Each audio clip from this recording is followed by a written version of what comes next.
before I have you ask you my prepared questions, do you and Hannah have any pets? No, we don't have any pets. I've been putting up a lot of bird houses, and Hmm. and so I've been liking the birds. But she wants to get a dog and or a cat, and I'm just kind of against it. Like I'm not against it, but I just know it's like this, like it's like taking on a whole responsibility. I'm like Sure is. right now I don't have that, and I know I'm gonna be walking the dog. I'm gonna be changing out the litter box. Maybe just start with one. Yeah, Because my girlfriend had a dog but something, I mean, I definitely had never been in love with an animal before this one, but something weird's going on with the dog. Like, I'm not saying this. He's like obsessed with me right now. Like, if I walk and leave him, he like whines, and then I think I'm like getting made of the dog codependent. oh yeah. Because He's right there with you right now, huh? he was crying outside the room before, and so then I let him in, and I, I, I don't know. Are you good at saying no? Because I have a really hard time saying no to the dog too. I'm pretty good, but it Oof. depends. Yeah, if the dog's crying out the door, that's going to be hard. Like if you're hanging out, like sometimes you're eating at somebody's house and their dog just stands right there and looks at you the whole time. I'm good at saying no to that. But I was until I fell in love, and now I feel like I hate him feeling like I think there's a division between me and him. It's gotten fucking weird. I'm gonna blame the quarantine yeah, because if he does that or he looks at us, I'll go, "Oh, this actually I haven't even articulated this out loud." But I'll go, "I know. I don't think you're any less than me. It's just the way it is. You have to eat different times than us. It's getting yeah, weird." yeah. We're humans. You're a dog. You don't get to eat all the times we get to eat. I You know, know but what I I mean? feel bad saying that because I don't I want him to know. feel like that I think he's less than me. I know. I know. If you could just talk to the dog, I that's could all I just, wish. that's all I wish. I have a lot of issues with dogs. I feel like they're always growling at me and they're always trying to bark at me. And I'm like, I just feel like if we could just talk, we would just be cool. I could be like, hey, man, I'm not a threat here. It's all good. I'm going to give you what you want. You got to meet the right dog because he doesn't do that. He Yeah. will lay on you like he needs you. Like he makes you feel like you're supposed to protect him. Oh, yeah. Then you'd fall in love with him. Yeah. Probably So, so. so when you had your hair, so when did you have a beard like that when you started doing comedy? No, I mean, I feel like I started comedy so many times that it's hard to. I started one time in like 2004. I did a year, and yeah, I was not. I mean, there was no. I lived in Charleston, South Carolina. There Yep. was no clubs, so we just had an improv theater, not like the improv, like where we did improv, Got it. and then bars. And so I would just do comedy.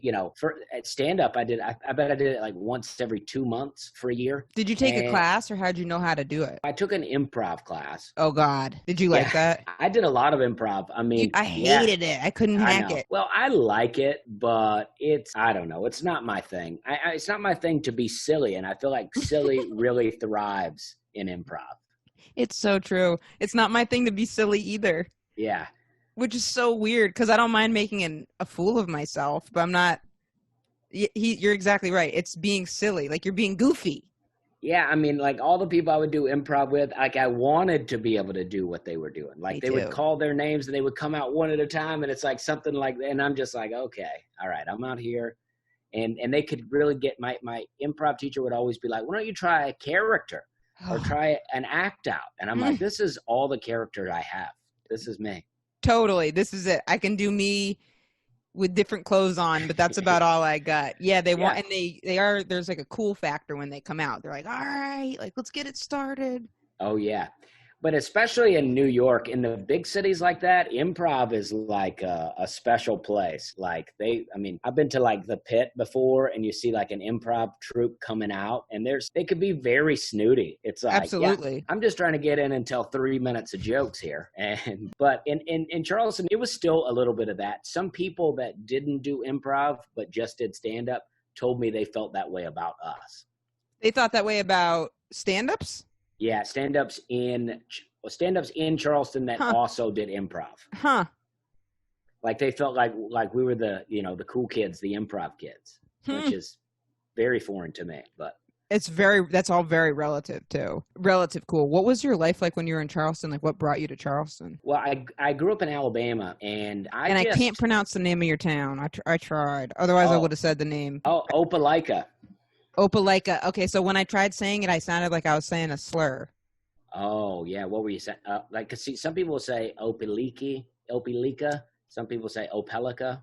I was trying to say Opelika. I was saying I just looked at it after I wrote it down and thought that's gonna come out wrong. Oh, Opelaka. Okay.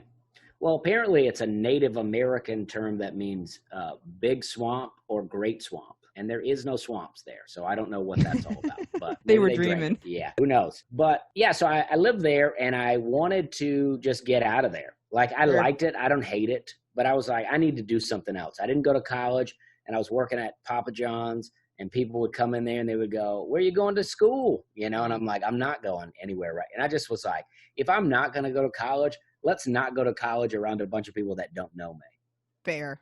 you Did know? you even think of going to college, or were you like that? It wasn't something that was on the horizon in your brain. Yeah, it wasn't really. I mean, when I was like growing up, everybody would always say that, you know, we're going to go to college. And I would say it. And then it got there and it was like, no one was prepping me. Like I found out about ACTs and SATs through a friend. Yep. And I was like, oh, what's that?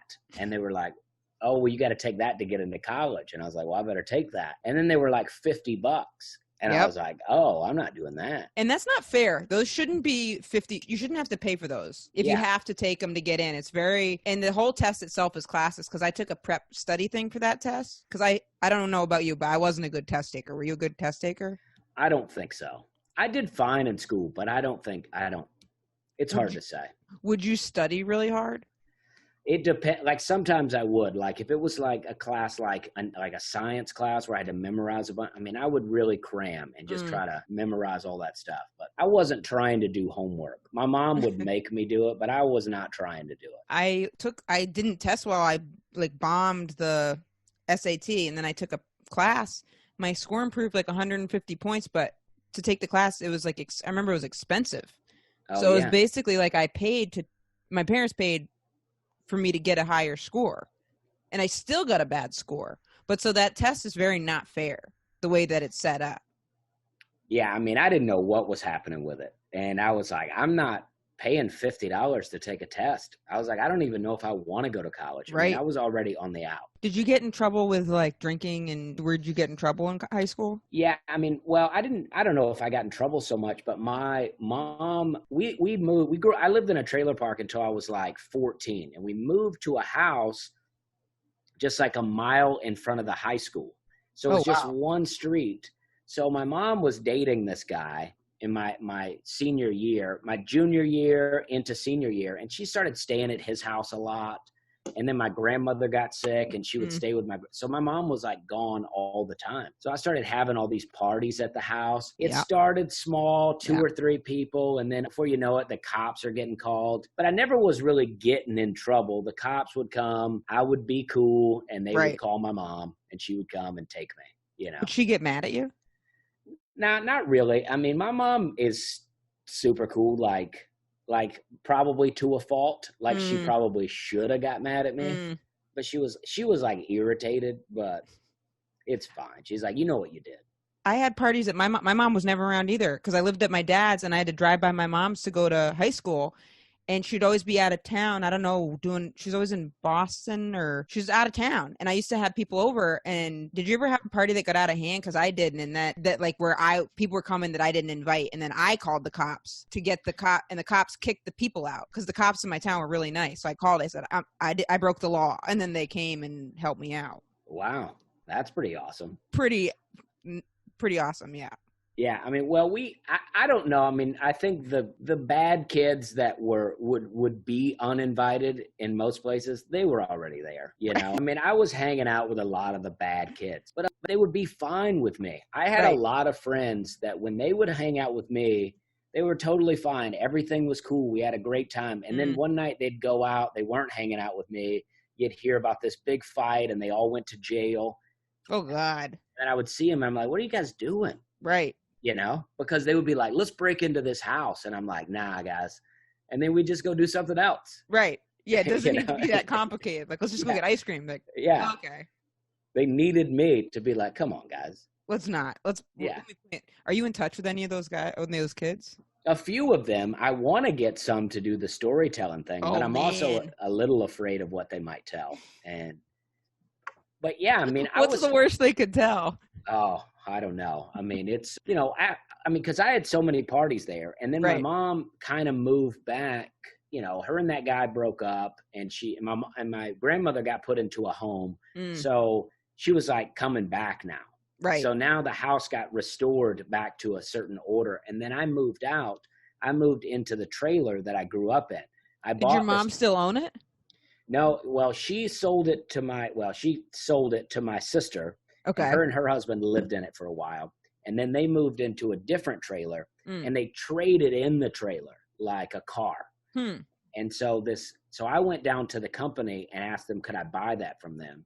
And they buy the old trailer. Yeah. You specifically wanted to live in that trailer? Yeah, because it's still in the same spot. Right. And I thought they'd probably give me a deal, and they sold me the trailer for $1,000. Oh, that's great. Yeah, had I known anything about negotiation, I bet I could have got it down to much lower. You think so? Because that's a very good deal. Yeah, I think so. I mean, I don't know. Who knows? But it did. That's what they said, $1,000. I was like, oh, great. Yeah, I'll totally. Take it. So, yeah, so I moved back in there. And then well, actually, I don't know. That timeline is all a little fuzzy for me. I've tried to think about it. I honestly think I bought the trailer, and I think I joined the Army. You were in the Army? Well, I joined the Army, and then I got arrested before my ship-off date. Oh, wow. So my court date came after my ship-off date, so I couldn't go. Damn. What did you get arrested for? Do you think you think you're getting arrested so you didn't have to do the Army? I feel so good that I got arrested nowadays. Not because I didn't want to be in the Army, but because I was going to get shipped off in late August of 2001. So I would have been in boot camp when September 11th happened. You know? And I just feel good. I'm like, I would have been like a fresh soldier, you know? Especially because they had this thing. My lawyer was going to work out this thing since I wanted to go to the Army, where he was just going to, instead of any of the punishment, basically, I would just go to the Army. Right. But I would have lost all my like signing bonus and all these things. So I would have just but I went in one day just kind of on a whim. I don't know what I was doing. I went into his office and I just said, I'm like trying to see him middle of the day. I don't know anything about protocols or meetings or calling. You just showed up. Yeah. He's on the phone. Yeah. And I go, hey, I don't want to take too much time. I just want to tell you, I don't want to go to the Army anymore. So whatever you're working there, I don't want to do that. I'm out. Yeah. And then I didn't go. And I got 2 years unsupervised probation. I got arrested for underage consumption of alcohol and possession. A pot? Yeah. It honestly wasn't mine. My friend. I believe you. I believe you. Yeah, thank you. I feel like you tell the truth. All these years later, you tell too. I believe you. But my friend, and I'm glad he did it. I was mad at him at the time, but I'm glad he did it. He had weed and he stuffed it in his beer bottle and put it under the seat. So now it's also mine. Fuck. And I didn't even try to contest it. I didn't know anything. I was just like, I just got in the car. And it was your car? No, I just mean the cop car. When they pull you over? Yeah, they pulled me over. I really was. I had the whole story. I mean, I was at this party. I was ready to go to the Army. I got my recruiter told me this. He, because I was working at Western Sizzling and this, and waiting tables, and I'm 18. Stuff is not going right. I get it. And this guy comes in one day and he's talking to me about the Army and he's telling me all these cool things that he used to do when he was in the Army. So I left work that day, went to the recruiter's office. Wow. He inspired you. Yeah, he did. I was fired up. I was like, let's go to the Army. And also, if you had the idea of, I want to get out of here, I want to explore, then like that can be an answer. Yeah, it seemed like the answer I was looking for, 100%. And I was like, this is going to be cool. And I was doing some drugs, and the recruiter wanted to, I love to call weed drugs. It's so, and he was like, asking me how much I smoke and trying to help me get my system clear. And then I went and, I took the physical, I did all of that stuff, and I was ready to go. I got my job and my signing bonus, and it was looking good. They give you the signing bonus like right away? No, not They don't give it to you yet, but you get to see that you're going to get it. Okay. Like, that's probably good. They don't yeah. give it to you right away. Yeah, that is good. But my recruiter, when I got back, he was trying to be cool, for me. I don't think he was trying to be cool for anybody but me. He was trying to be my friend. And he's like, listen, he said, I probably shouldn't tell you this, but I know you like to smoke weed. So he's like, if you want to do it this weekend, because you're going to get shipped off in 30 days and they'll drug test you again. So that weekend. So maybe he shouldn't have said that. Right. That weekend I got arrested. But I was leaving a party. I wasn't drinking. I wasn't doing drugs. And as I'm leaving, this friend of mine goes, hey, you guys, I'm leaving with my buddy. This other guy goes, hey, you want these 2 beers? He's like, I'm not going to drink them. Do you guys want them? Right. They were unopened beers. All we had to do was not open them. Fuck. But we were going to a trailer park to meet some girls that I didn't know, but we had each other's phone numbers. And also then, of course, we're going to go meet girls you don't know, and you're going from one party to the other. You got 2 beers. At least I would think you'd want to drink the beer because you want to get comfortable, because it's a little nerve-wracking meeting someone you don't know. Yeah. And how cool is it to get out of the car drinking a beer, right? Pretty fucking cool, yeah. I mean, when in you're high 19, school, you get out of the car, you're drinking a beer. They know people, yeah. Yeah. Pull up to a trailer park, you got to have a beer. Yeah. And so I got arrested on the way because I just stuffed the beer under the seat. I didn't know what to do with it. I was like, I can't. They're going to see it. Either they're going to see it or they're going to smell it. Right. And so they smelt it. But I got 2 years unsupervised probation, which meant I didn't have to take drug test. Oh, great. But I could, if I got in trouble, I went to jail for 3 months. And you did you have to talk to a probation officer? No, I had no one to talk to. Oh, great. Yeah, but I lost my license for 9 months. That sucks. So that was a bummer. And so whenever the purchasing of the trailer happened, I'm now living out in this trailer. I'm graduated high school. I failed to get in the Army, living in a trailer, and I got no license. Was the trailer was it on the same lot of land? It was on the same lot of land that you grew up in? Yeah. Did you have to refurnish it? Yeah, I went in, and my brother-in-law worked for a cabinet company. He worked for Craft Made Cabinets, which is like these great top-of-the-line cabinets. So you had sweet-ass cabinets. Yeah, this is the early 2000s. The economy's great. People are buying They're like, it's the wrong color, and they just sit in a warehouse somewhere. Right. We just went and picked them up. And that's great. Installed them, and yeah. So when I bought it for $1,000. When I sold it, I got $2,500 for the. Woo-wee! Yeah, I really flipped it. Hell yeah, especially for like being like a young kid. Then that's like you could have gone into the house flipping business with him, doing just with the cabinets being the main draw of the new place. Oh yeah. We should have done that. That's good money. Could have been. Did you like living by yourself, or were you depressed? At that time in your life, were you like, man, I don't have my license, and did you feel sad?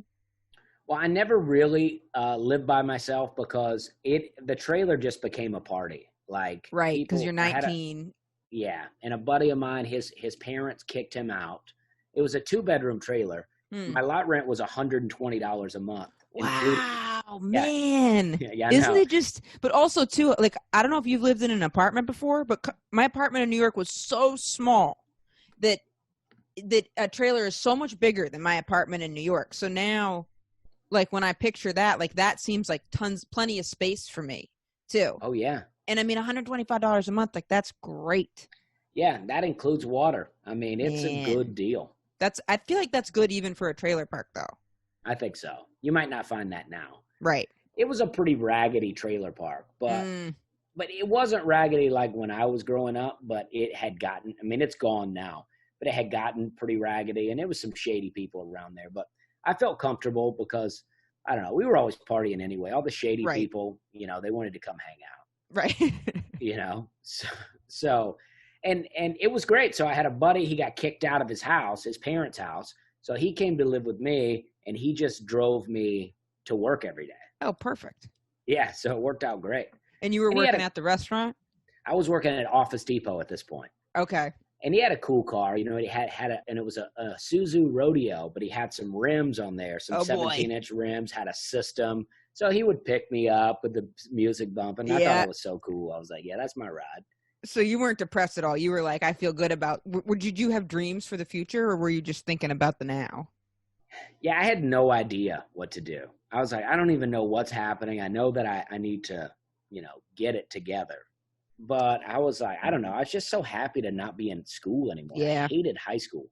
I mean, I had fun, but I hate that whole whatever it is, go to this class and this Yep. class. Yeah, I just hate that. And people are always looking, you have to be responsible for stuff. And then I don't know if you went to a big high school or a small high school. My high school, was yours pretty small? It's pretty good size. Okay. Like a couple thousand? Yeah. Yeah, that's big. Mine was small, so everybody was always like watching each other. Kind of everyone knew what everyone was doing. Oh yeah. But Yeah, you we have had to a be there lot at of 8. Oh yeah, we had a lot going on. We had a pretty big school. Did you do But sports or anything? no, I never played sports. I never was in any clubs. I mean, my senior, on our senior, in the yearbook, there was like a little box for all the clubs that you were Yeah. in. I think mine said art club, which wasn't a real club. I took a lot of art and we put art club, and then FFA, which I wasn't really in, but What was FFA?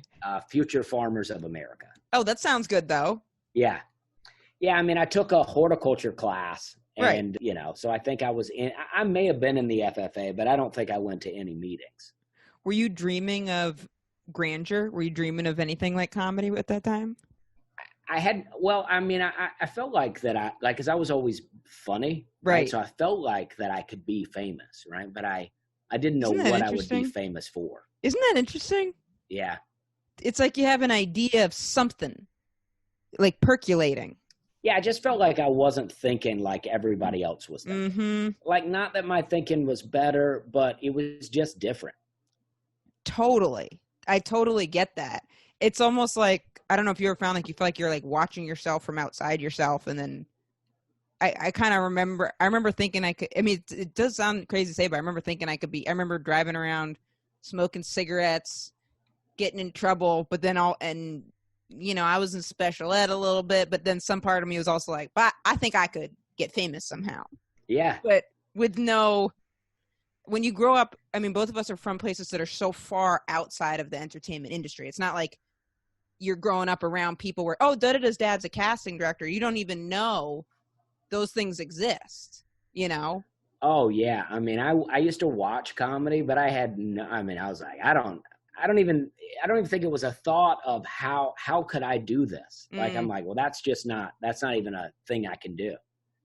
Especially because when you see it on TV, it's the finished product. Right. You don't know, even how that thing on TV is manipulated, where they might start and stop and reshoot, and maybe the audience is paid to be there, and who knows? You just think that's the day in their life or something that they're having this special. Oh yeah.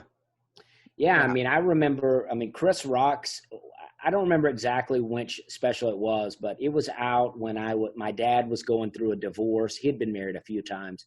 He was going through a divorce, and his wife was trying to get alimony. They didn't have kids together. She was trying to get alimony, and Why would you try to get alimony if she didn't have kids? I thought you only got that if you had kids. Well, she didn't get it. I think she was just trying to get it, but it was because it can't hurt to try. Yeah. Chris Rock had a joke about alimony on a special, and I just remember watching that and then telling my dad that joke later, Did he appreciate it? Yeah, he did. But I loved comedy, but I used to listen to Jeff Foxworthy, Bill Engvall, those guys when I was growing up. I mean, I was like, this is hitting me. Were they popular around that time with other people your age, or was it just you that was into it? Jeff Foxworthy was really popular with everyone. Bill Engvall might have been more not just me, but less people. I remember listening to the Here's Your Sign album with a friend on a road trip, and he was like, let's not do that again. What about Ron White? Ron White, I didn't know about him until probably 2004 or so. So I was already in Charleston by then. So Ron White was my favorite of those guys. Well, Jeff Foxworthy, but then Ron White for sure was my favorite of those guys. Yeah. And he was famous in this. I didn't know he was as famous as he was.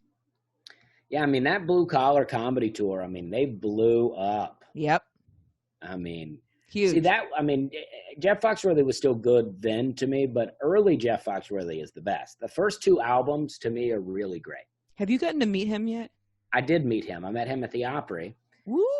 And I was supposed to open for him in June. That's been moved, but hopefully it still happens. That'll be such a cool moment did you get to tell him that you had listened to him since like back in the day? Yeah, we did. We met at the Opry, and then I did he does something on Sirius XM, an interview thing. So I did that with him. That's awesome. We were actually doing it like this, but without the video. Did you feel like when you did that, was it almost like deja vu from picturing, like, I feel like I could be famous, and then like that must have been so surreal to be in high school, having those kind of thoughts, feeling different, and then be there with Jeff Foxworthy. Because what a bizarre amount of dots you had to connect to get to that. Yeah, I mean, it's weird to be on the phone with Jeff Foxworthy and have him had watched my comedy and compliment me on things. Oh man.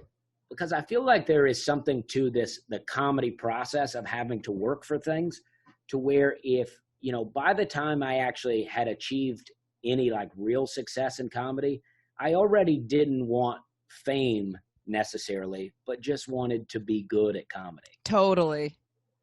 Like there's so much about fame that doesn't appeal to me at all.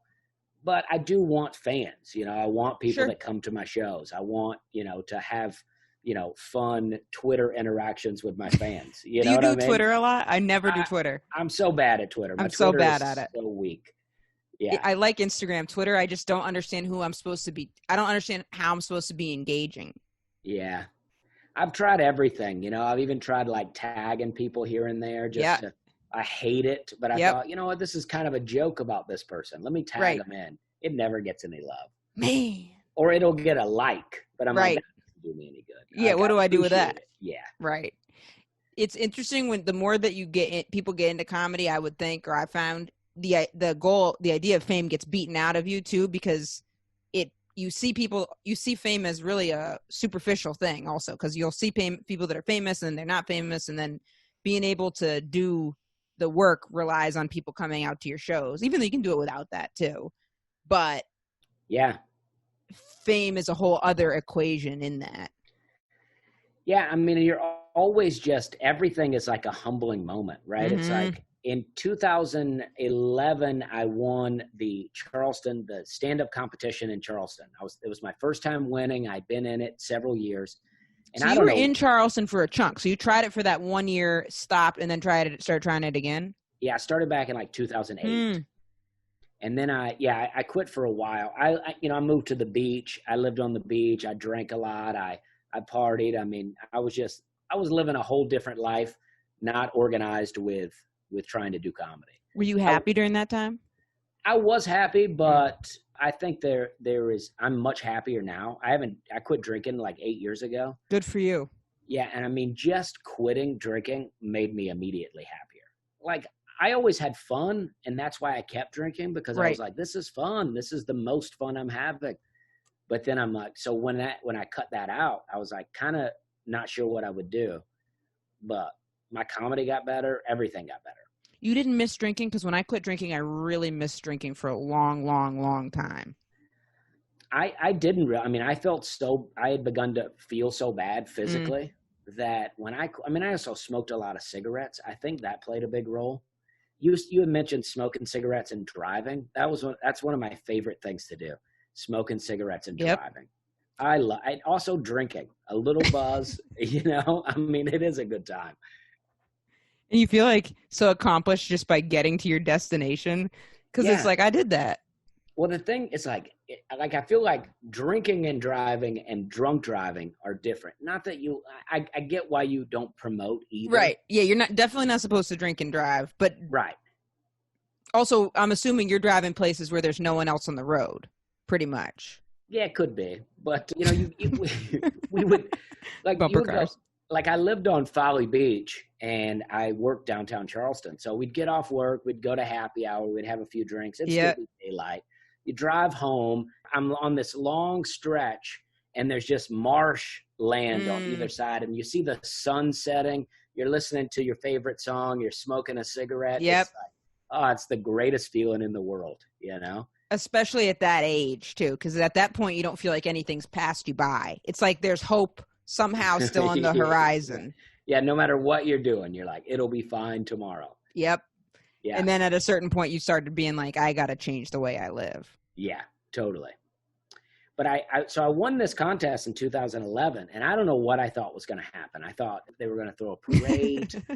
I don't know what I thought would happen, but when I won and nothing happened, I was really bummed out. I was like, what? I mean, I won $1,000, but I was also like, yeah, it was good. It was good. But I'm also like, that's what I've been working for all this time. That's what I wanted, was to win this contest. But then the next year I won it again with a new perspective. I didn't expect anything this time. So you could win, you could enter it multiple times. Yeah. I mean, after I won the second time, they wouldn't let me enter anymore. Right. They're like, that's enough. You've graduated. Yeah. And then they made a rule that you could only win it 2 years and then you're banned. And that was, I don't know if you know Jeremy McClellan, but he's familiar. He's doing really well. He's also another comic from Charleston. And then after me, he won 2 years in a row and then was banned. I see why they wouldn't let you do it. I mean, otherwise you could still go be doing it right now and just go pick up a couple, easy $1,000. Oh yeah. And then the attendance would go down. Yeah. Yeah. Right. Because if you're doing it, then was that what was like when you were working on your stand up there and you didn't win? Were you like, I just got to get to that? That's the goal. Yeah, I mean, that's what we all wanted. We all wanted to win or at least place, so we get our name in the paper, potentially a picture. I mean, that's what you wanted, a little local fame. Right. Not for anything, but to just be recognized, to be like, hey, I saw you at the Theater 99 last night. You're like, that was me. Yeah, exactly. That was me. And I won 2 years in a row. Had to get banned. Yeah, otherwise, I'd still be winning. Exactly. What made you decide to move when you left there? Because did you go from there to Nashville? Yeah, I went to, while living in Charleston the last year, I went to New York for a month. I had this plan. I just wanted to see, I never really spent time in New York.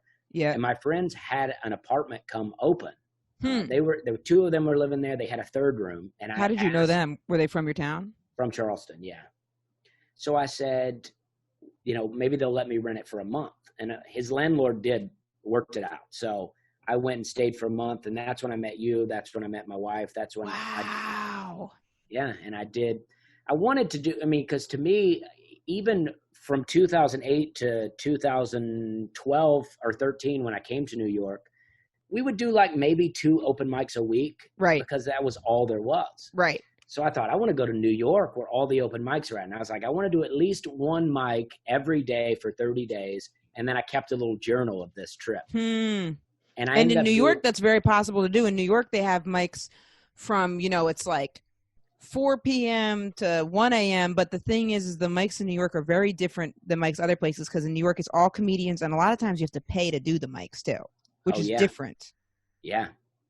Yeah, I mean, I ended up doing 47, which I think you can do way more than that. But I was like, I don't want to miss a day. And I was also burning myself out a bit. Yep.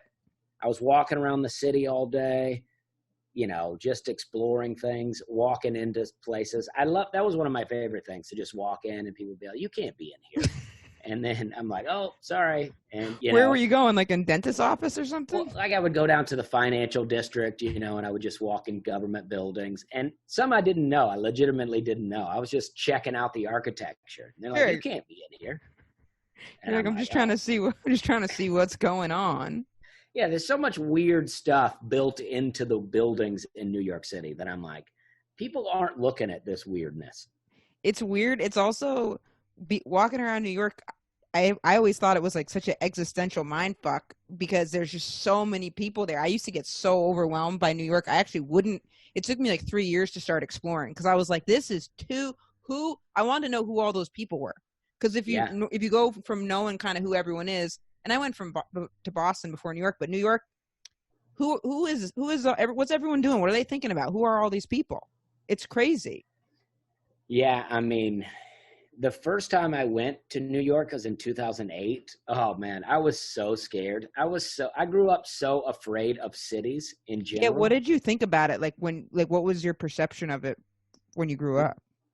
Well, I mean, honestly, I don't know. I thought just about every place outside of the South was all cities, and there was all death and murder and crime, and I couldn't understand why anyone would want to live in a city. I just thought, whoa, Was that from TV or was it from what people would say? Maybe just TV, Yeah. probably. Well, you're seeing like there's like, what's the biggest show? Law and Order.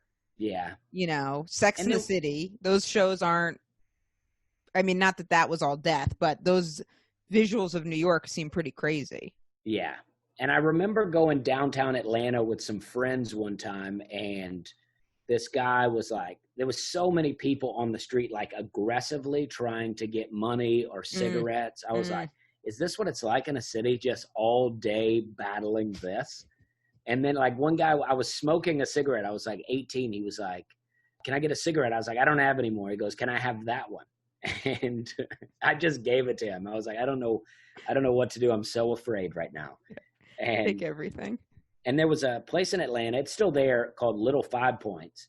And it's like this little arts district. And we would go up there because you could buy like weed pipes and stuff like that. And stuff you couldn't get in Alabama. Right. So me and my buddies would make a day trip.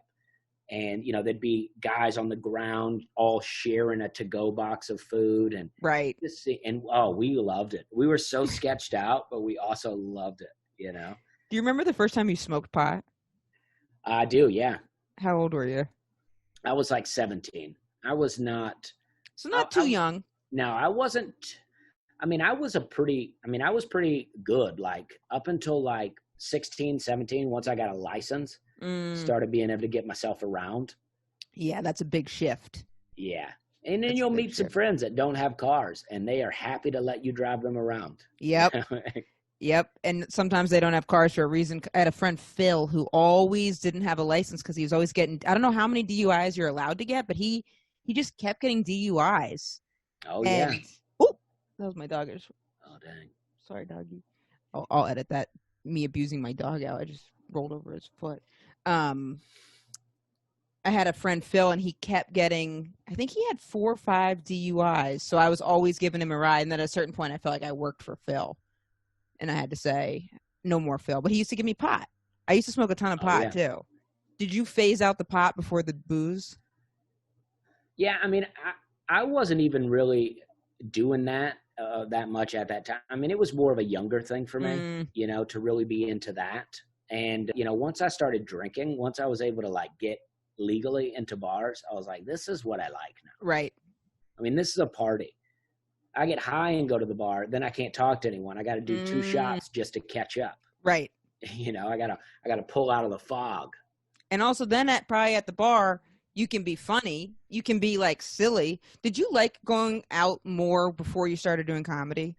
Oh yeah. I mean, before I did comedy, it's the only way you can get your entertainment. You can get your laughs. You got to go out. You got to entertain the general public and just like your friends. You got to, like, I used to be like kind of the crazy guy. I never silly, but in high school I would trip, I would fall and try to fake a seizure, and just for fun, you know, stuff like that. Or fake a seizure, you know, really? Yeah, I used to do that all the time. No way. I mean, never to the extent that the teachers were like, is he okay? But just a little bit. Just a little teaser. Teaser. Yeah.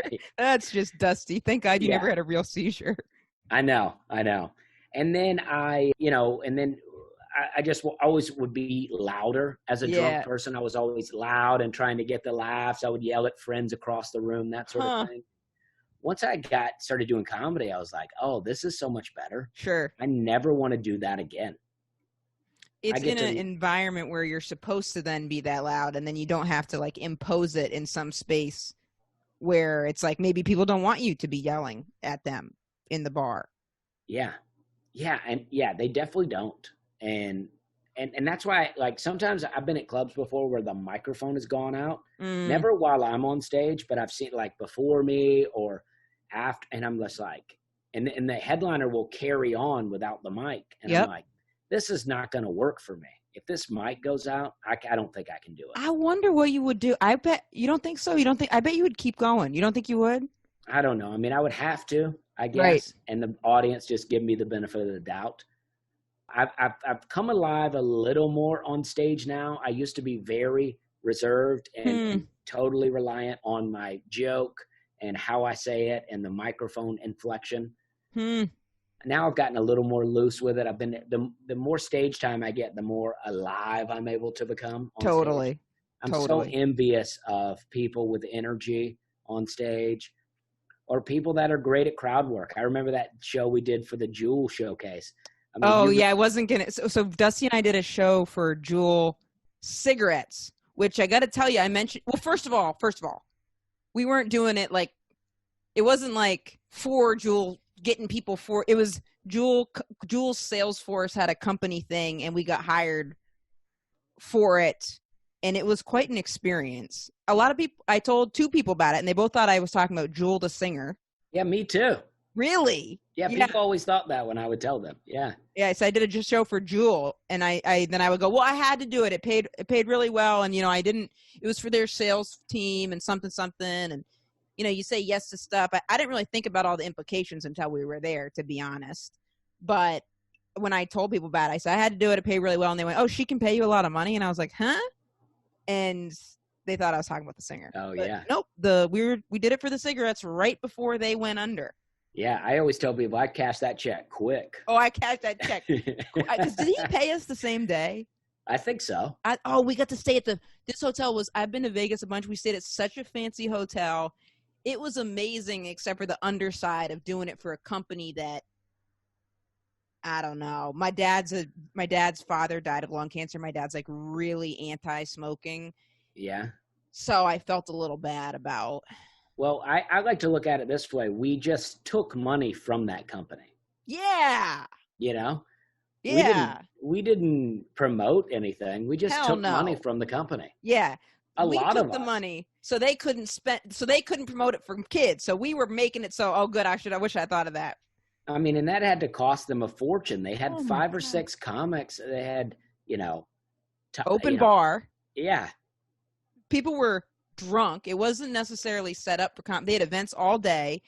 It was, and also Dusty and I, when we did the sound check, someone came over and they're like something, and they said, I don't remember exactly what they said, but it was like, don't do any jokes about kids dying or something. We were like, yeah, of course. Yeah. But then more than one person said that. And that's when I started being like, okay, what are we covering something up?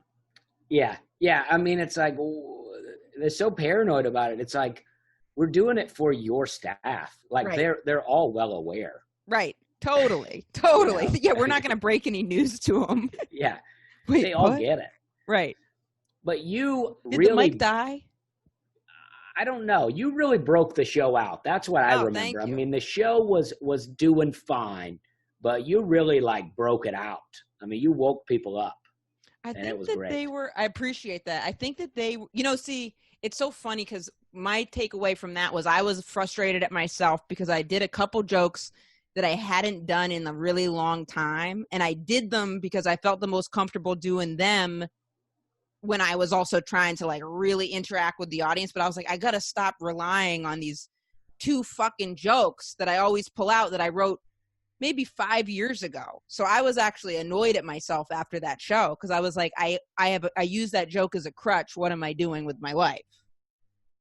Right. So there's always different ways to look at it. But and also it was like the CEOs were there, I think.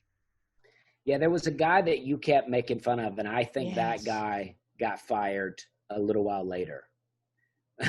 And I don't think it was because you made fun of him, but he was the guy, because we were making jokes, I think, with the vice president saying you should be president. Yes, and I think that's what happened. Yeah.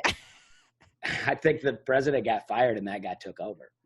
That he was why we're telling him that he's like, that's a good idea. Those 2 comedians really, we're looking at him like, no, don't take business advice from us. We were just fucking around. Please. Yeah, and now Jules out of the drugsters. It's all out of CVS.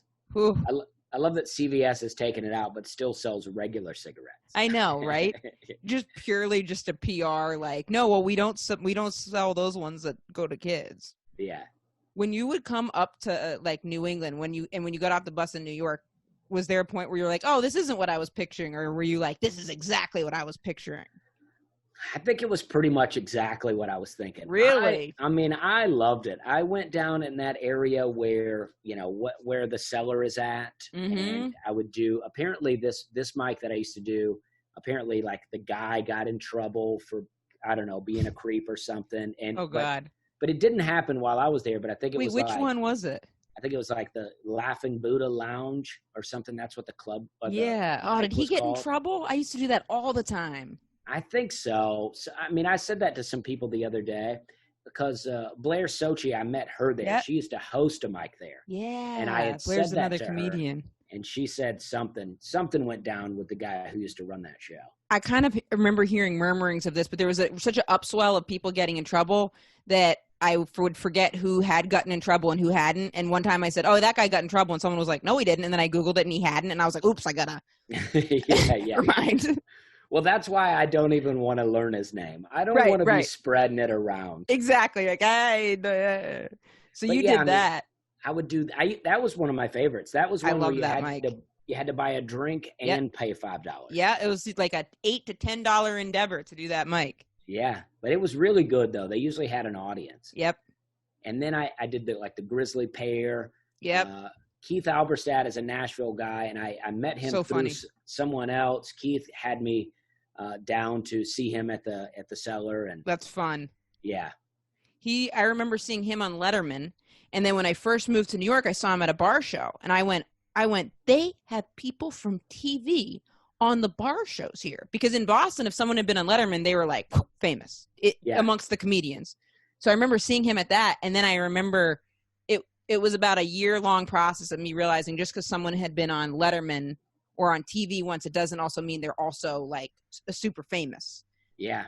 But it was weird to be like, but I remember that, seeing him, and I was like, wow, he was just on Letterman, and now he's doing the same thing I'm doing. Yeah. This is it.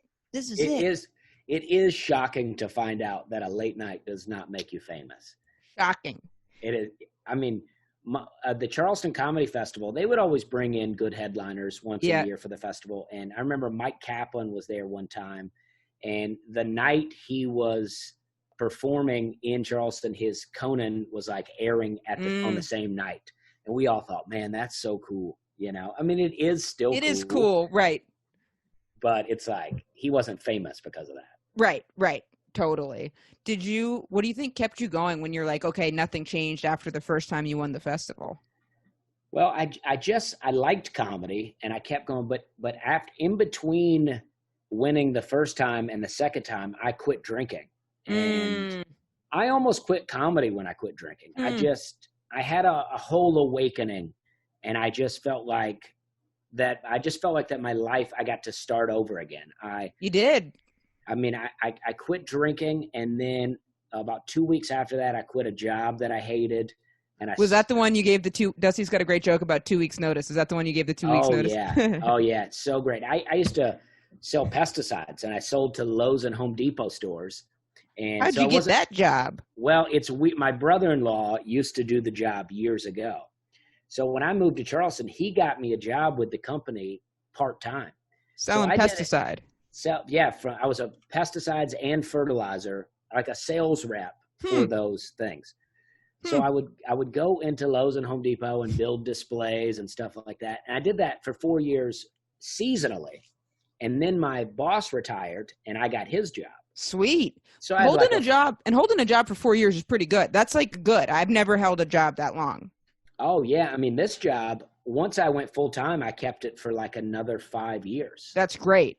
Yeah. I mean, I had salary, car allowance, all of these things. It was a great job, especially for no college. Sure. I was like, I am set up. Absolutely. But I just started hating it. And I was like, this is not what I want to be doing. And comedy was starting to go well. But I quit drinking, and then I sold my car because I couldn't afford the car without the job.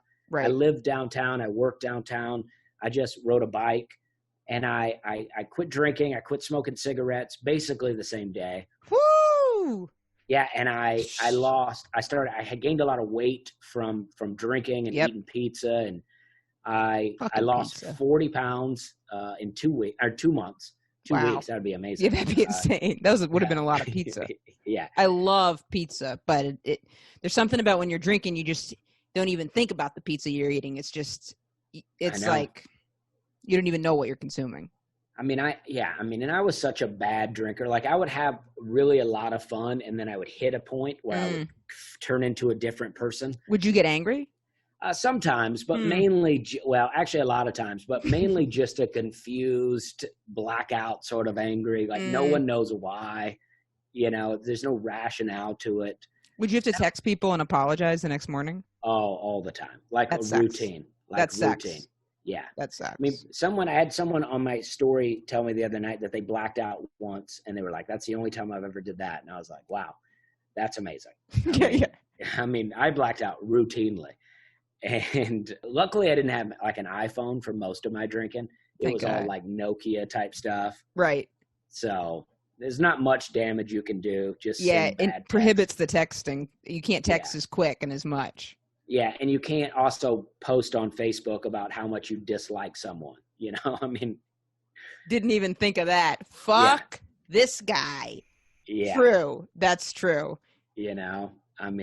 Did you have was it like a spiritual awakening? Are you religious at all?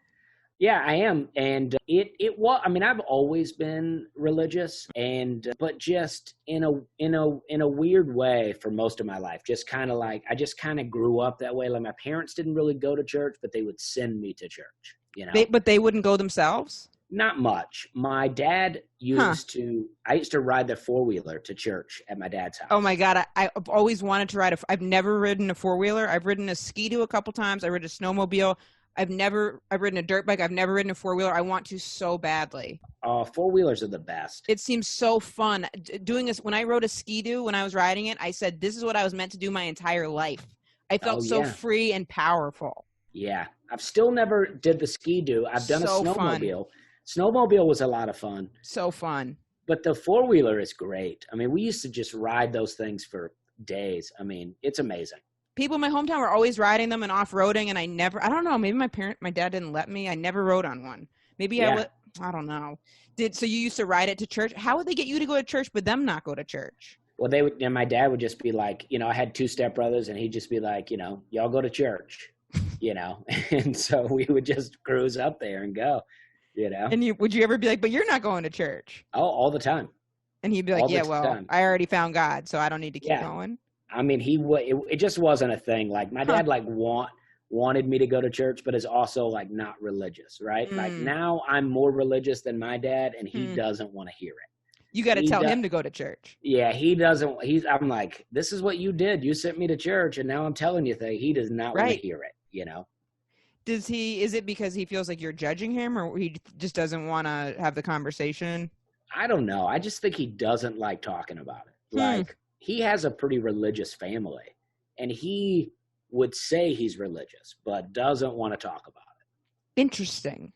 I wonder what's going on in his head a bit. Also, sometimes if you don't have a personal relationship with God in a way, then or whatever your higher power is, and then other people are talking about it, or their relationship's different from your relationship. Obviously there's a lot of loaded conversations around religion, so I can see how someone wouldn't want to. My mom hates to talk about it, but I think, I don't know what she would, she says she likes the community of church, but she wouldn't, but she's also kind of against organized religion, I've heard her say.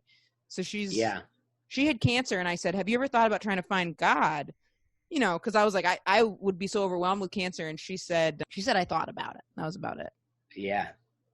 Yeah, see, that would terrify me. See, I like, I love the, I don't know that I'm so into organized religion so much as, it's like, but if something's going down, something's happening in my life, like praying and like, it does feel like that the weight is lifted off of me, I'll think of it as I'm trying to turn it over. But I think the reason also I've always been like, well, why doesn't someone like organized religion?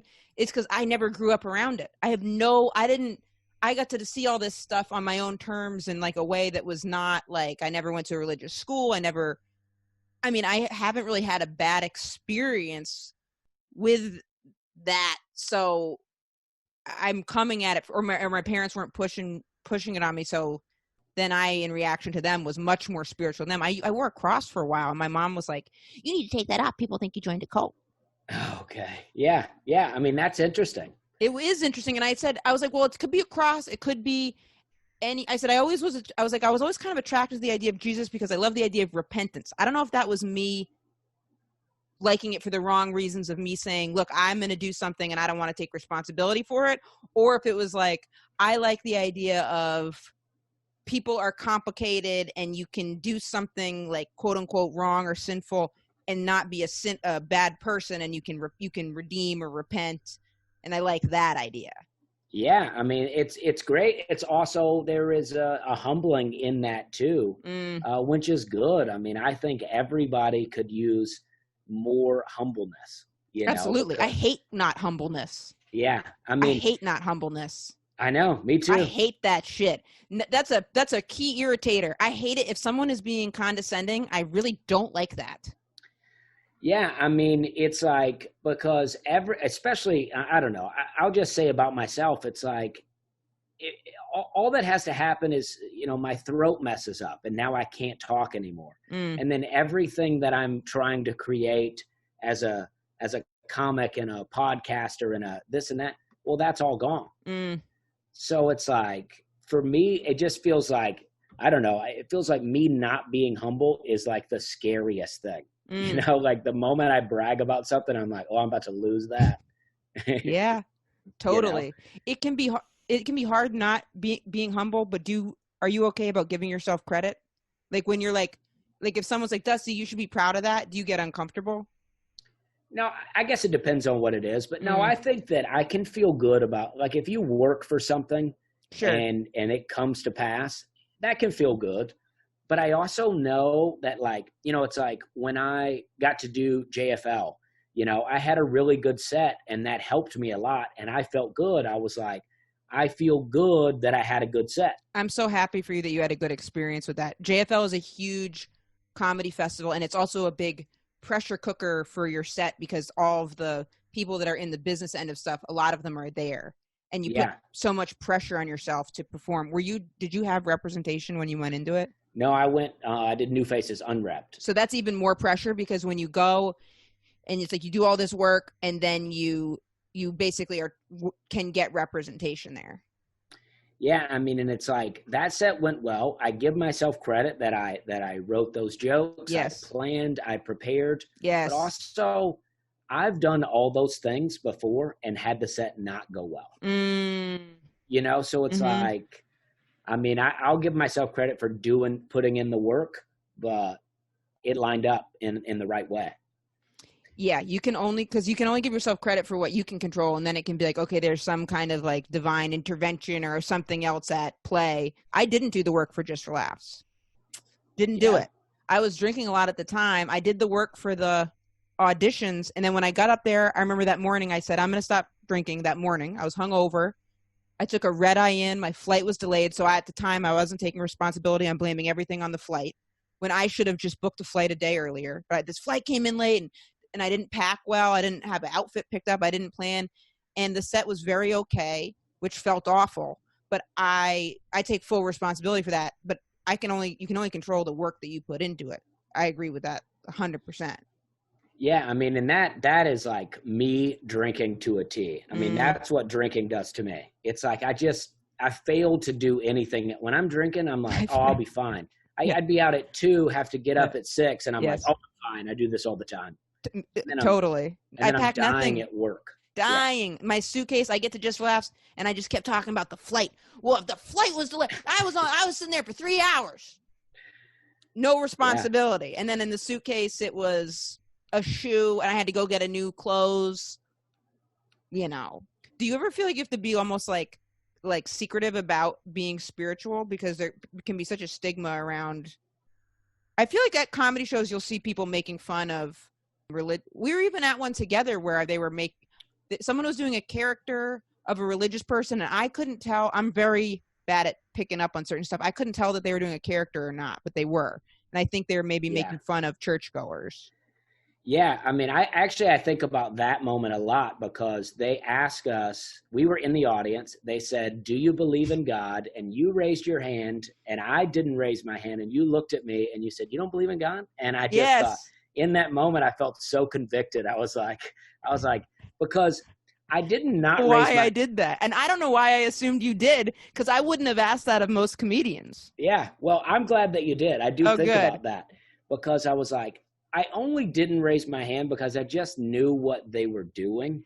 And I didn't pick up on it. And then I felt like a fucking idiot. I was talking to them before the show and I didn't. I remember thinking, and it was probably me being prejudiced against the South, because I'm thinking we're in Texas. So I'm like, oh, maybe this is what Texas comedians are like. That's the only reason I wasn't. If we had been in New York, I would have been like, I get it. I don't know if I would have raised my hand either. Yeah. That's but why and see, I knew what they were doing. And I just was like, I'm not trying to be part of the joke out here. I think they would have picked on you more than me. They probably saw me raise my hand and went, what the fuck? And then they probably thought I was kidding. If you raised your hand, you were about to get fucking grilled. They would have been like, totally. Oh, this guy. And then they would have given you a hard time. Oh, yeah. No, totally. Well, but to your question about that, yeah, for a long time, I don't talk about this stuff at all because,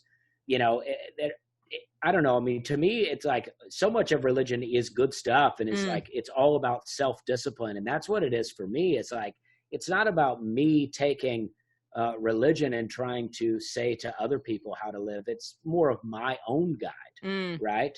And I just feel like when this quarantine thing happened, it was just like, I just saw that everything that we have can be taken from us so fast that I'm like, why would I not talk about something that's so important to me? Sure. When my whole thing that I'm trying to create as a comedian can be gone just like that. I mean, I had a real moment that first week of lockdown where I felt like we would never do comedy again. Really? I felt like that was it. I was like, I had a weird feeling. Really? And it was the first week too. So you were just getting like a premonition? Yeah, it just felt so weird. I had just never seen anything like, none of us had, right. Really, but just like everything be shut down. And I was just like, my calendar was full. My gigs are all gone. And I'm like, wow, this is crazy.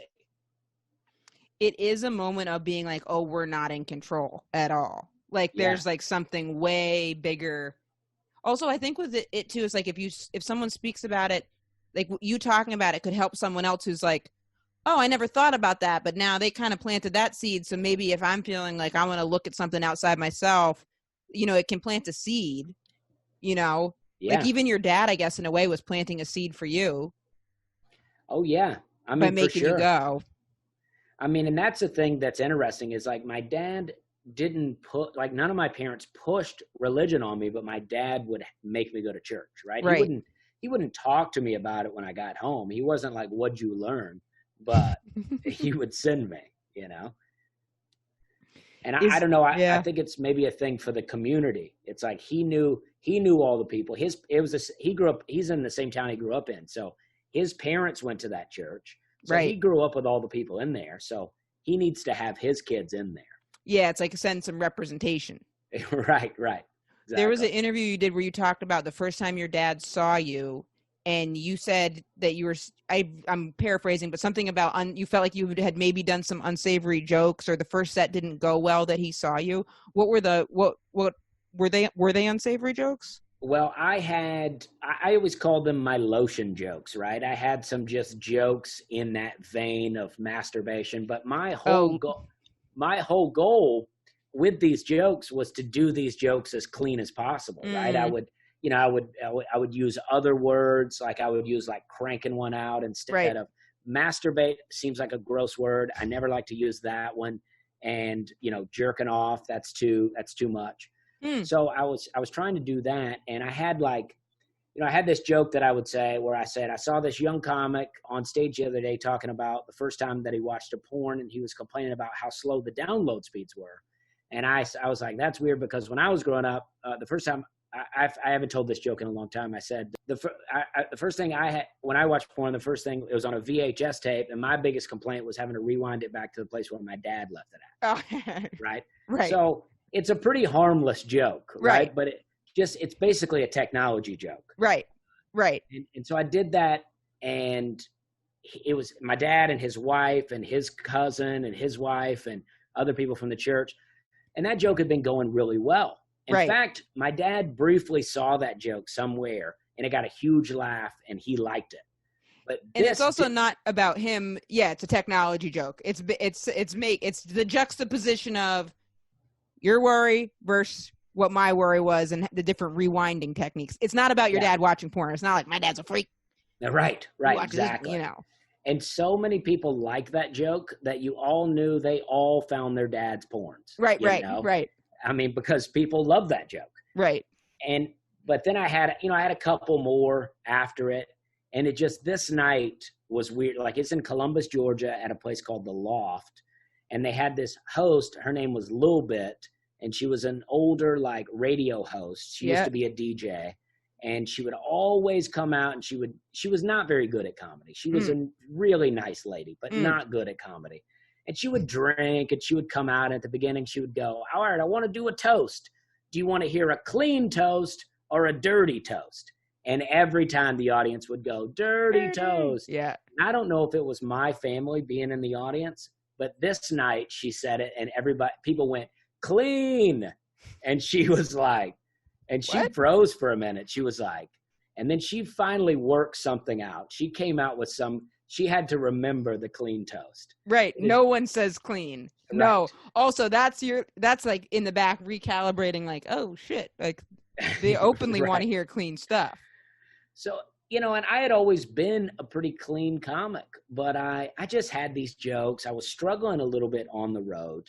In Charleston, we got to get away with a lot of hipster type movie references and it was fun. We could do cute jokes, but now I'm working the road. They're not wanting to hear these cute jokes.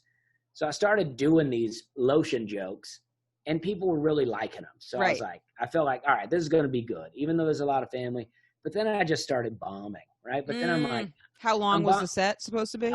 30 minutes. Fuck. So I just start bombing and you're just thinking about your dad in the audience? Yeah. I mean, I can look right at it. And then I start doing these lotion jokes that I thought, all right, when I hit those, it's going to amp it up. It's going to get good. And then it didn't get good. And so now it seems more dirty. It seems more dirty when they're not laughing. Yes, it does, because the audience isn't co-signing it. If the audience is co-signing, you're like, see, that's why I'm telling it. If the audience isn't laughing, then it looks like Dusty's just saying the joke because it's something he feels so compelled to say. Right. Feels like I'm confessing things. Right. And then it just did not go well. And then I was traveling with my buddy. This was probably 2014. He was headlining. I was opening for him. And he's really dirty. But so, I mean, that first show was just a bomb for all of us.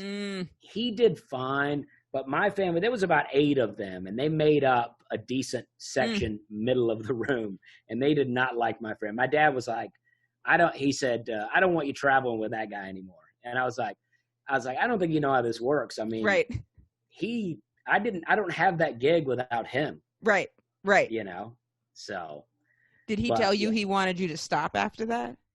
He was not very happy with me for a while about it. Like, he was like real happy and real on board for a long time. And then after that show, he was not on board. Seeing someone have a tough show can be so, like, my mom came to see me in New York, I'd say not even that long ago, maybe 9 months ago. And I remember before I went on, she was looking at her head. She was looking at her head in the audience, and she started getting antsy. And she said, "They don't look like they're laughing at the comedian on stage. What are you gonna do?" And I was like, "It's fine, no matter what. It's okay." I was like, I've got a couple spots tonight. I was like, even if the audience is like, it's okay. And she's like, "Well, what'll you do? What'll you do?" And she was getting really like anxious about it. And I said, "Why don't you stay outside?" Because I was like, if she sees this, she's gonna be like, "Why are you doing this?" And it actually was a fine. Then I was like, "It was fine. It's fine. It's fine." Whatever you think it is at this, but that was only 15 minutes. I would, to this day, I would hate to do. I wouldn't want to do half an hour on a good show in front of my mom. I hate performing for my parents. Oh yeah, I mean, like a jackass. Luckily, my parents have been, separately because they divorced when I was like 2, but separately they've been enough times to where it's not that big of a deal now. Good. My mom especially, my mom just laughs. My mom could come to 15 shows and it'd be the exact same jokes. And she's going to be the loudest laugher in the audience. That's great. Yeah. I mean, but my dad, he's been more on board, but I mean, this weird thing happens to me. Sometimes I'm on stage and I'll be about to tell a weed joke or something like that. And it'll look like I see my dad in the audience. There'll be a guy that looks like my dad. And I'm like, is my dad here? Did he happen to pop up on this show? Is he popping up? Doesn't matter where you are, middle of Australia. Dad. I know. It's so weird because he doesn't leave his hometown very often. So he's not just going to pop up. Gotcha. Dusty, you're grounded. Like, yeah. shit. I mean, we live close enough to Atlanta to where whenever I go there, my dad comes. He came twice the last time I was there. That's nice. Yeah. And also I have a bit of a draw in Atlanta, so people do come. That's so fun. So, yeah, when it's a small show and it's just like one show though, on Saturday they do a 6, 8, and 10 show. Which is a lot. It gets to be, especially by the time you do the third show, that's the time to be where I don't know how people that are drinking do it. And I don't know if I've ever done it when I'm drinking those 3 shows, but I think that would be very tough to not repeat yourself. Yeah, I mean, it's tough. And that 6 o'clock show was never very full, at least not for me. And I had a bunch of friends from high school come up last time, and they made up like the majority of the small audience. And I thought, dang, of all the shows, you see this one, you think. Right. Now they get to ride back in their car and go, nah, he's not doing that good. Yep. And they're like, what would he have done if we weren't there? And you're like, I would have been fine, actually, but I just didn't need anyone to see this going down. Exactly. Yeah, I can do a show for 2 people, no problem. But absolutely, as long as no one you know is there to carry it away with them. Exactly. You know? Exactly. Where can people find you online and tell them about the storytelling show? Because as long as quarantine's going on, are you going to keep doing it 5 nights a week? Yeah, I mean, I'll do it. I mean, being in some of these, more rural areas, some clubs are opening up a little bit. Really? At limited capacity. Yeah, honestly. Oh, yeah, I saw that. Did you do a weekend in May or something? Not May. 2 weeks ago, I did a show weekend in Dallas at Addison Improv. How was it? It was great. I mean, they only did 3 shows instead of 6, and they did at 25% capacity. Okay, good for them. So it's like the whole room is opened up. This 400-seat room is open, and then people are all spread about. So they make them be spread about. Yeah. Yeah, they sit them. All the staff has masks. I mean, they have masks for people if they want to wear them. Each comedian, we had our own microphone throughout the weekend. Wow. So we would switch it as we came up. Wow. I mean, and it was great. I had a lot of fun. And this weekend, I'm actually going to Huntsville, Alabama. Oh, that's awesome. And so, this kind of thing, it's like, it's going to be spread out there too. And it's like, no merch. We're not allowed to sell merch because they don't even want us to really have any contact with each other. Right. And you can't do a meet and greet or anything like that, obviously. And because when I was in Alabama, people were out. Yeah. I mean, people in really rural parts, especially like some of these states, they barely have any cases at all. Right. I mean, they're like living life, Right. Yeah, Maine is pretty, my dad said it's still pretty locked down, but I think, Maine is very naturally socially distanced. Yeah. You have to do a lot of effort to go be around a bunch of people in Maine anyway. Yeah. Yeah, that's like, my dad lives on a farm. He's retired. So he's like, at the beginning of this, I call him and I'm like, what are you thinking? He's like, about what? And I'm like, and then he got a little more into it. Like he's like, I don't go anywhere right now. He's like, I just stay away from people, Is he married now? He is married now. Yeah. He's like, I'm in the age range. I think we're kind of on the same, like, I don't know. I feel like we're not really worried about it, but also it's like, I'm not trying to be careless. Absolutely. Especially when I talked to someone from New York, and my sister's in Boston, but New York, it just seems so different there because in New York, it's like everybody's on top of each other, and it's New York and New Jersey are just, everybody knows someone who's got it, and you can't really social distance in the same way. So it's a very different world. It's very different experiences for people there and then people that aren't there. Oh yeah. Oh yeah, totally. And so in regards to the storytelling, I'm going to do one tonight and Wednesday, and then I'll be in Huntsville. But after that, these were just gigs that were already on the calendar that they slowly just were like, we don't know if we'll cancel. Let's see what happens. And I think since some of these, I'm not selling out clubs. Once in a while I'll sell out, my Saturday shows. Yep. But so I think a lot of the clubs are like, we can do Dusty at a 50% capacity and it'll be fine. I was thinking I told my girlfriend that because I was like, a club not being able to sell out doesn't really affect me. I was like, I usually Right. don't have, that's not a problem. The only place where it's like Chicago and DC, and other than that, and that wouldn't be all the shows, it'd be like one or two, but those are the places where it's like I feel like there's like a good chunks of people. But I was like, other than that, like it's pretty, maybe a little less because of the clubs letting in less people. We business as usual, so Right. we can social distance no problem. Maybe I'll put on a little show and be like, too bad more people can't come, but right, that's me just acting. But yeah, exactly, and then you can do a half full club guilt free. Yeah, that's anxiety producing because when you're can't, then you're like, I'm sorry, I'm working, I'm trying to blah blah blah. But yeah, that'll be one silver lining to it. So I guess check for Dusty on the road because he will be on the road. Yeah, I mean, I'll be in Huntsville. That's a huge club, and yeah, I mean, there'll be, I don't know if it's 50 or 25%, but I don't think there's a lot of cases in Alabama. And weirdly, the cases in Alabama are in smaller towns. I actually think. I wonder where that is. I think my own town Opelika was pretty heavily affected, but my mom also does some stuff in hospitals, and so she's like in her 60s and been in hospitals every day through this whole thing. So she's just rocking her mask and, being clean. Good for her. Yeah. And, so I don't know. I mean, Alabama is definitely different than New York, but again, in regards to, different than New York City. There's some places of New York that aren't much different than Alabama. That's true. Upstate New York is so rural, like Buffalo. If you go from New York City to Buffalo, like New York State is a big place. Oh yeah. There's a club, it's called, I think it's in Rochester. I forget. I don't know, but the owner, total New York accent, but as redneck as can be. I mean, wait, what is that? And he picks you up, he's in a truck? Yeah, it's comedy on. I know what you're talking about. I've done it before. I did it one time. What the hell is? I liked it. I had a good time. I liked it too. He was really nice and he was like really excited. I remember that. I remember if we're thinking of the same place, he was like, on Saturday we have lunch with one of the investors or something and his wife, and it was like dentist. Oh yeah, the Indian guy and the Indian guy. Yeah, it has to be that. What is it? Is it? I forget his name, but he was so great. I love that guy. Yeah, he was so pumped about comedy. Him and his wife are both dentists. Comedy at the Carlson. Yes. That's what it is. Yeah, the guy picks you up in it's like an F-250. Yeah, he was pumped. I remember he was telling me, he was like, I used to like to party and now I don't, or something like that. Yeah, that was I was drinking when I did that room because I remember they had like whiskey there. Like they had their own whiskey or something. I love the duo of those two guys though, because it is this like super redneck guy and an Indian dentist who's like the wealthy investor who loves comedy. Yeah.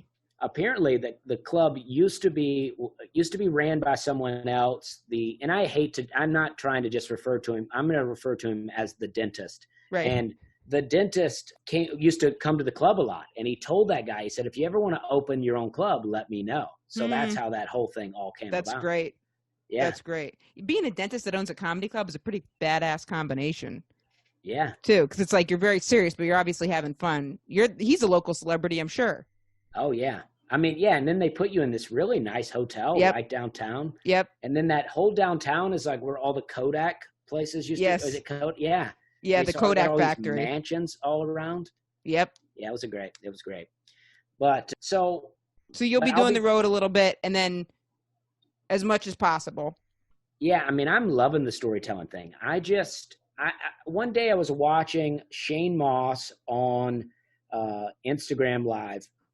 Man, I know Shane Moss. And we worked together at a club years ago, and we just had a weird interaction with a club in Toledo, Ohio. And not the Funny Bone, it was called Laughs Inc. And I don't know, like the bouncer kicked him out of the club, like after the shows were over. It was really as a joke. No, like he was mad at him, but Shane didn't do anything. Like Shane needed someone kicked out of the club. It was such a rowdy place. Right. And the bouncer did it, but made friends with the person he kicked out, like in the parking lot. And Oh, God. then was mad at Shane. Like, you know what? Let's go get this guy. Yeah, no. So I just typed that in, and then Shane invited me to join the chat, and then we talked about that story. But then I was like, this format is so great and so easy. Mm-hmm. Just pop on, pop off. Yep. So that's why I'm like, I'm just asking I'm only asking people that I think are funny or have interesting stories, but I'm just trying to go through all the people I've met on the road and just see if they'll do it. Who doesn't like to hear a story? I know, that's what I'm saying. Who doesn't like to hear a story? Like, just a story is a good time. I mean, comedy is hard like this. For me to sit here and try to do jokes, that's hard. Yep. But stories, I mean, we could tell lots of stories. Love a story. We'll definitely check out Dusty's storytelling show and his website for upcoming tour dates. And thank you so much for doing the show, Dusty, too. Yeah, and I also want to say, weirdly, I've had TikTok is my biggest social media. Are you serious? So every time I try to download TikTok, my phone crashed, and then it just started working 2 weeks ago. And I've been watching videos on it, and I think that the videos I watch, I think the dances are funny, but I have not done anything with it. Are you dancing? No, all I do is post stand-up clips. Really? I just edit them to fit that narrow format. I put subtitles on it, and then and I've gotten some other friends on it, and we've had like a lot of, like I have, like let's say Instagram is my biggest following on social media. That's 13,000. Right. I started TikTok during the quarantine just for fun, and I have 70,000 followers. Really? Yeah, I mean, and like Twitter is like 5,000. I mean, it's like, I don't know what happened on TikTok, but I love it. I'll follow you on TikTok. Yeah, I haven't even, because I mean, I could see posting stand-up clips. The dancing was the one where I was like, that's not me, really. Yeah, that's not going to get me any followers. They're like, yeah, but the stand-up. Okay, so check for Dusty on TikTok then too. Yeah, that's been my favorite thing. That's awesome. And the stories. And the TikTok. Thank you for doing the show, Dusty. I had a great time. This is awesome. Absolutely. I'm going to hit stop record.